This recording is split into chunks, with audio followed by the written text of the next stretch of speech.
uang 10.000 pulang enggak. Bensin setiap hari minta uang sama istri.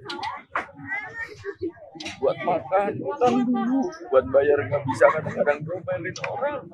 Apa? Saya nggak pernah meneteskan air mata. Allah. Ya Allah, ya Tuhan, kadang-kadang kita berdoa tiap malam supaya selesailah bangsa ini karena dampak kayak gini.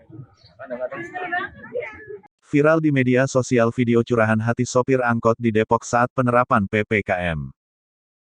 Video curhatan itu diunggah oleh akun Instagram @freefoodcar pada Jumat, tanggal 31 Juli tahun 2021 lalu. Dalam video itu tampak seorang sopir angkot yang biasa mangkal di terminal angkot Pasar Pucung Depok.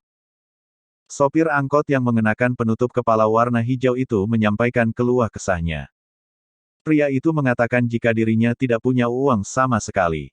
Untuk uang bensin saja ia minta kepada sang istri. Viral di media sosial video bahkan dirinya sampai meneteskan air mata. Ia pun meminta pemerintah untuk memperhatikan nasib para sopir angkot. Karena ada anak istri di rumah yang harus diberi makan.